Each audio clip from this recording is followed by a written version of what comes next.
CEE, Central Europe Explained, an IDM podcast series powered by Erste Group. Episode 6, European Union and Popular Myth, Part 2, with Professor Thomas Diez. Hello and welcome to the second part of this episode of CEE on the European Union and Popular Myth. My name is Sebastian Schäffer. I'm the Managing Director at the Institute for the Danube Region and Central Europe. I am again today very happy to welcome Thomas Diez, who is a professor of political science and international relations at the University of Tübingen.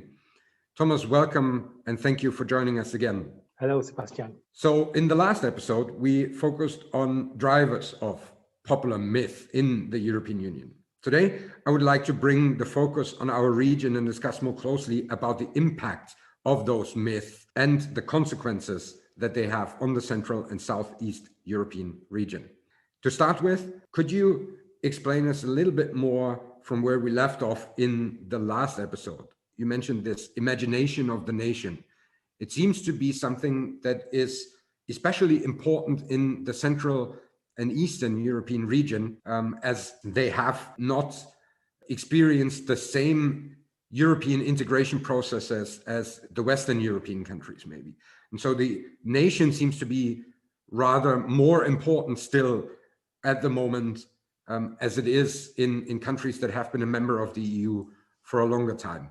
Do you think that is true? And do you think that this has an impact on how the, so to say, newer member states behave at the moment in the European integration process? First of all, I should say that before I say anything about the Central Eastern European states, that we do have problems of nationalism and populism in the other member states as well. We have that to different degrees. We do have these issues left and right. And I think what unites all of these phenomena is a desire to find some grounding, some simplicity in a world that is extremely complex and where decision-making has become very difficult, and where an individual citizen finds it extremely difficult to place him or herself. There is a concept in the literature that is called ontological security. You feel secure if you know your presence, if you know your place. People are no longer ontologically secure, or many are not, in the light of a lot of challenges. So this has meant that there is a rise of simple solutions. And one of the ironies, of course, that people perhaps sense or know that those simple solutions will not be so simple after all. But the promise of those simple solutions is sort of the straw that people grab in trying to find an answer to the challenges of today. And these challenges are there east and west. And in many ways, one could possibly argue that in Central and Eastern European states, these challenges may even be worse, not because they haven't been part of the European integration process. I don't think that being part of the integration process makes you in any way immune to these challenges, but rather because, of course, the transformation for them, the challenges for them after the end of the Cold War were a lot greater than for those who were already a part of the EU. And even though I have no sympathies whatsoever with the Orbáns of this world, I should also perhaps say that the way that enlargement was conceived of in the West, i.e. in the existing EU 15 at the time, was a bizarre kind of understanding of a theory called social constructivism, which rested on the idea of socialization by those new EU member states, by virtue of now being EU member states, would be socialized into the ways in which the existing EU would work. that completely ignored, firstly, that of course there were diverse processes in the West already then. Some of us may remember when the FPÖ first came to power in Austria, the massive disputes then. These are kind of things that are written out of our own memory. And so the idea is that there is a unified sort of normative structure that is imposed on those Central and Eastern European states, and they will surely change over time.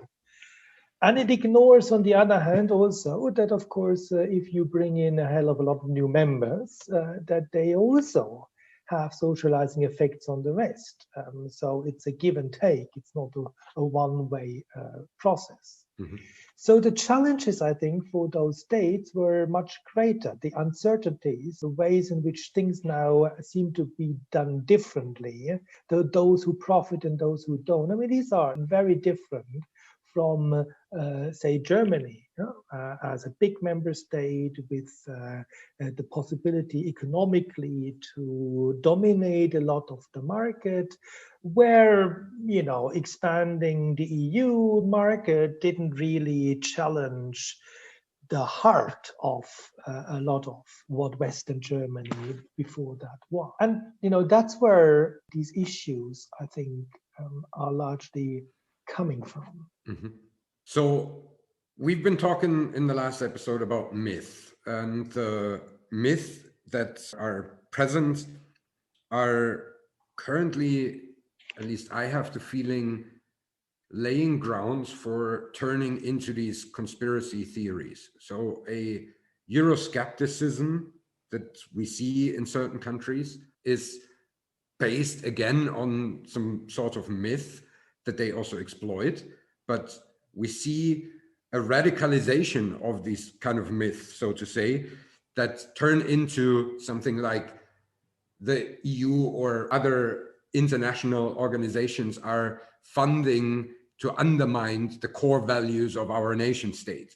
There are forces at play that want to destroy the Christian heritage of our country, etc., etc. So when we look at this, is this a development because this is very dangerous, or is this not at all connected? And is there something else that underlies this development that we are currently seeing? The myths that we talked about last week, I'm not sure how present they are still in these debates. The cucumbers, I don't think, play a role in Hungary or Poland very much. What is still at play is a broader discursive structure that we talked about last week, about something that is novel, a polity that is novel and that I can't relate to. And that makes up those kind of distinctions and prejudices, etc. And so I think we were dealing with, in a sense, a strange confluence of two different myths. So there is the continuing myth of this liberal bureaucracy that threatens our national identities, etc. But at the same time, there is also an equally difficult and problematic myth of Europe as a kind of space of civilization that I identify with. And these two myths are being brought together by saying that the way that Europe is developing is actually going against what Europe should be. So the one myth works against the other. Now, the myth of Europe as a civilization is a very strong one. And like all myths which we discussed last week, is a myth that is actually has had its grounding in historical fact.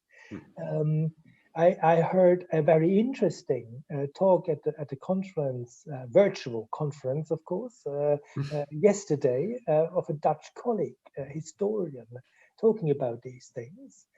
demonstrating how intellectuals, for instance, at the same time as the nation state was being formed and people were talking about national identities against all the other identities, at the same time, they traveled and were in correspondence, of course, with like-minded people all across a space that we might nowadays describe as Europe. And so there is, of course, some truth that certain ideas at a certain historical moment arose or were debated within particular circles that match the kind of Europe. At the same time, of course, we need to perhaps bear in mind that very different historical developments and ideas are being put together in this myth of Europe. I mean, that's another thing that is typical of myths, that the people who articulate those myths, they bring together a whole range of things that are actually contradicting themselves, and then they emerge as a whole. And in the case of the narration of the European myths, very often it is, of course, civilizational progress together with Christianity, or what I prefer to call Christendom, and enlightenment. But of course, you could make arguments about how perhaps certain strands of Christian beliefs may have favored enlightenment, but you could also say that enlightenment was, in the first instance, a rejection of any religion at all.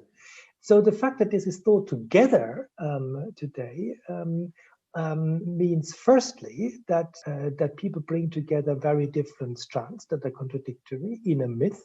And at the same time, of course, that it acts as a kind of, social theorists, Ernesto Laclau and Chantal Mouffe would have called this an empty signifier. You bring together very different things under the heading of Europe. Europe becomes an identification point. But of course, in the articulation of Europe, people stress very, very different things. And so what is stressed today as the identity of Europe in mainstream Germany is very different to what those who oppose this vision within Germany is seen as Europe, and is opposed to those visions of Europe that you find among the supporters of Orban or PiS or any other of those political movements.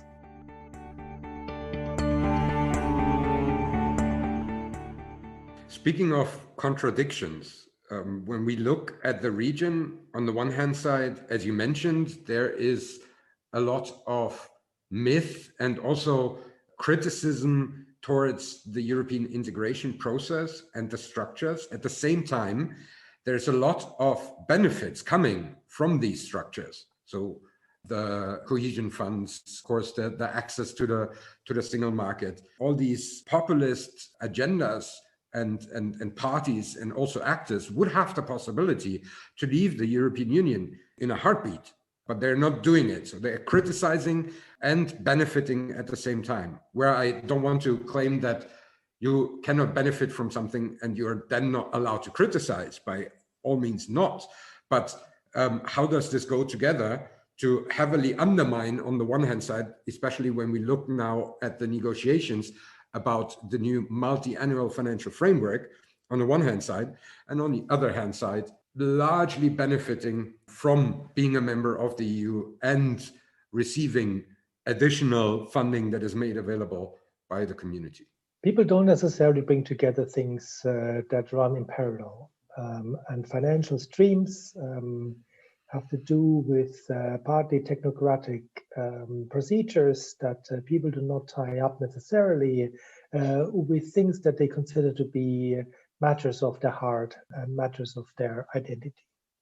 I used to live in Birmingham in the UK. The Midlands, of which Birmingham is part, were a region that benefited heavily from EU structural funds.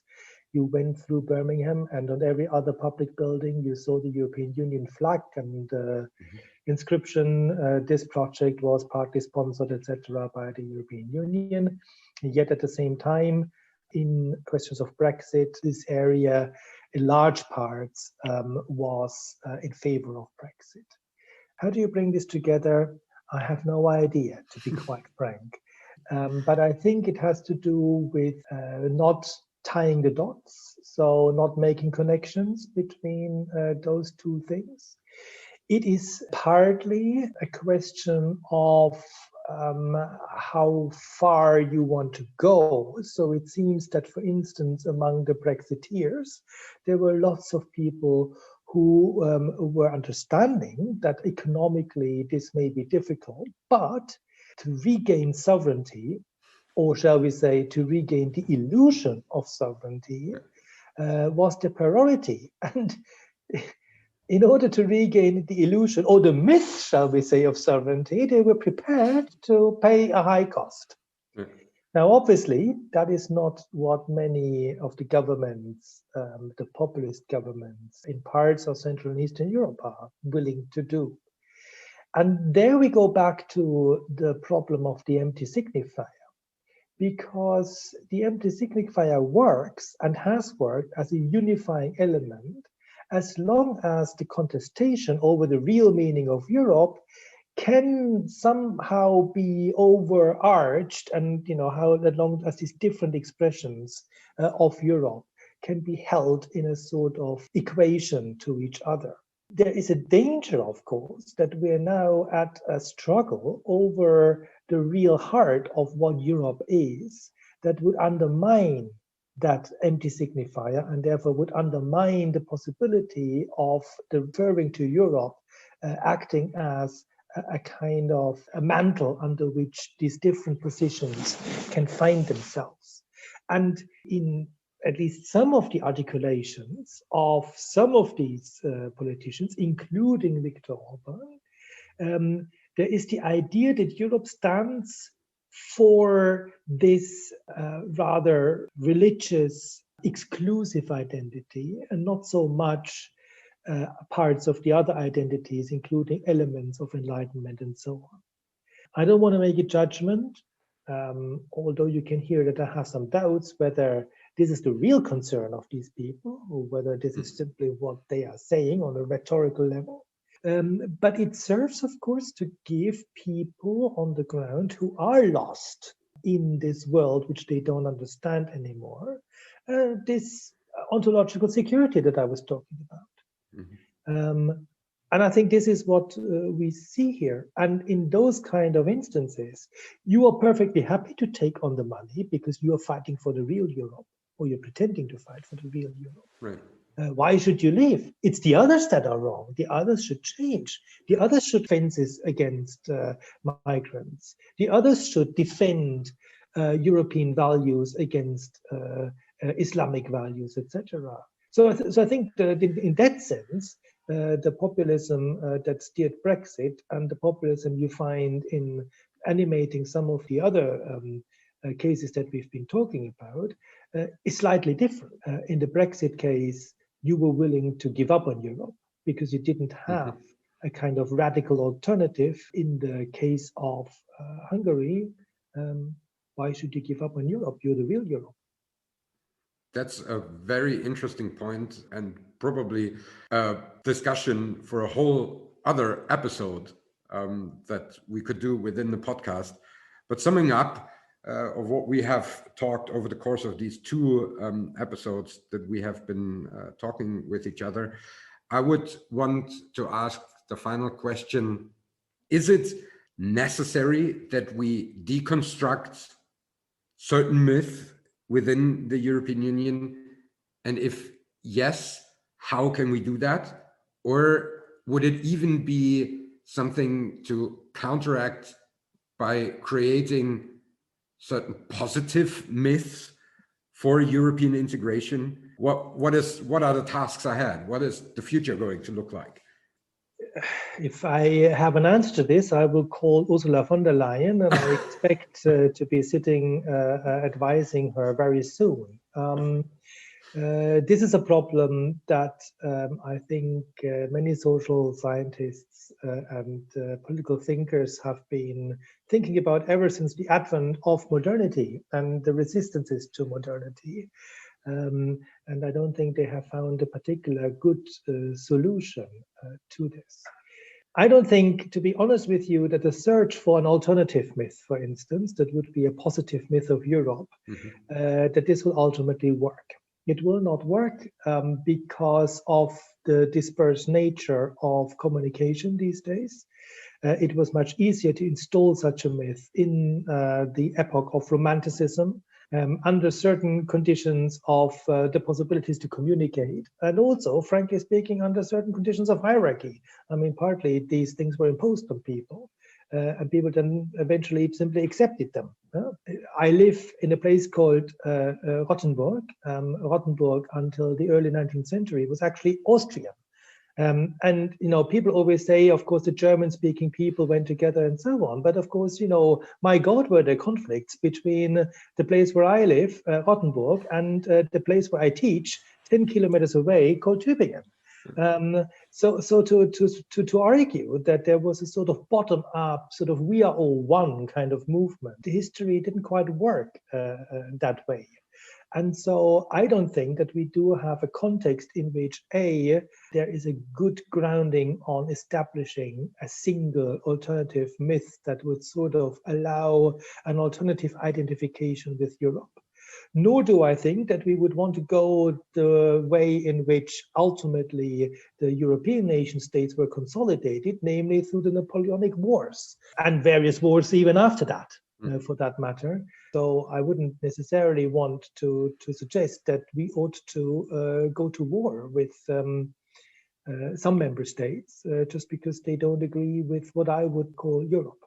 So my alternative proposal is that we should continue to tell people that what they believe in terms of the nation state is also a myth, and that a lot of these charges leveled at the EU are charges not specific to the EU, but are actually symptoms of our current age, of the current times that we live in, are aspects of modernity as such, which the nation state suffers from in the same way.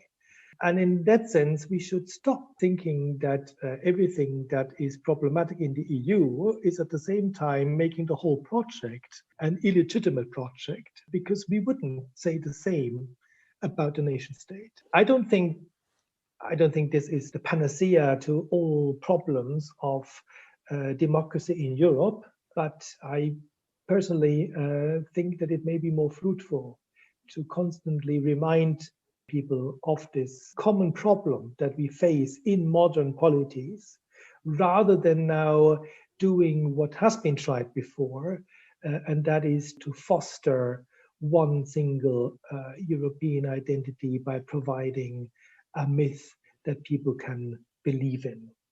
I don't think that'll work.